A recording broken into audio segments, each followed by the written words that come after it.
الرحمن الرحیم۔ کسی قسم کی بھی کوئی پرابلم ہے، آپ سمجھتے ہیں کہ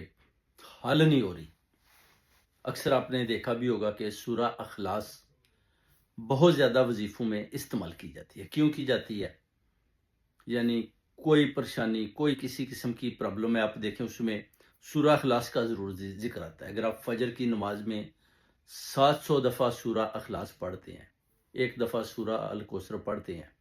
یا ایک دفعہ آپ کل ہو واللہ احد اللہ الصمد پڑھتے ہیں، تو اس کے بعد جو برکتیں نازل ہوتی ہیں، یعنی فوراً سے پہلے اس میں 13 فرشتے اسی وقت انوالو ہو جاتے ہیں، آپ کی مدد کے لیے، آپ کی پیغام رسانی کے لیے، آپ کی حاجت کے لیے، آپ کی خواہش کو دیکھتے ہیں، پرکھتے ہیں، پھر اس کے بعد آپ کا پیغام لے کر اللہ کے حضور میں حاضر ہو جاتے ہیں اور آپ کی سفارش بھی کرتے ہیں۔ اس لیے سورہ اخلاص جب پڑھنی ہو تو بڑے باوضو طریقے کے ساتھ، کسی قسم کی کوئی حاجت ہے، صبح فجر کی نماز کے بعد کوشش کریں۔ سورہ اخلاص میں بڑی طاقت ہوتی ہے، بہت زیادہ طاقت ہے سورہ اخلاص میں۔ اکثر لوگ فجر کو نہیں اٹھ سکتے، مگر جب آپ اس کو اٹھ کر کوئی پرابلم ہے، کسی قسم کی بھی کوئی خواہش ہے، اس کو 700 دفعہ پڑھیں، ایک دفعہ سورہ الکوثر پڑھیں، ہدیہ فرشتوں کی نظر کر دیں۔ آپ نظر فرشتوں کی کرنا چاہیں گے، مگر اس سے پہلے ہی فرشتے پہنچ بھی جائیں گے، 13 فرشتے، اور وہ سورہ اخلاص کا جو وہ لے کر اللہ کے حضور میں حاضر ہو بھی چکے ہوں گے، اور آپ کی خواہش سے پہلے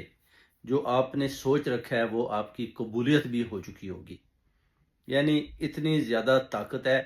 اس میں، باوضو طریقے کے ساتھ منہ قبلہ شریف کی طرف، اور آپ نے دونوں ہاتھ اٹھا کر سجدے میں گڑ گڑا کر اپنی خواہش، اپنی حاجت مانگنی ہے۔ اس کے بعد دیکھیں کہ کیسے اللہ تعالیٰ کی ذات آپ کی خواہش پوری کرتی ہے، اور کیسے جو آپ نے سوچ رکھا ہے اسی وقت وہ حل ہو جاتی ہے۔ تو یہ بہت بڑی طاقت ہے، اسی لیے سب سورہ اخلاص کو ہر وظیفے کے اندر استعمال کرتے ہیں، اور اسی وجہ سے کیونکہ اس میں جو چھپے ہوئے راز ہیں وہ فرشتے جانتے ہیں، اور اللہ تعالیٰ کی ذات جانتی ہے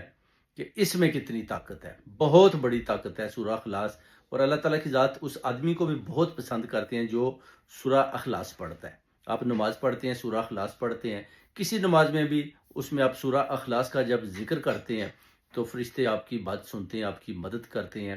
آپ کے جو اندر دل میں دکھ درد ہیں اس کو بھی دیکھتے ہیں، اور اس کی قبولیت بھی اسی وقت ہو جاتی ہے۔ اس لیے کوشش کریں کہ سورہ اخلاص کو فجر کے ٹائم پر پڑھیں، اور اس کے بعد آپ سورہ الکوثر بھی پڑھیں اور دعائیں مانگیں۔ کسی قسم کا بھی کوئی پرابلم ہے اسی وقت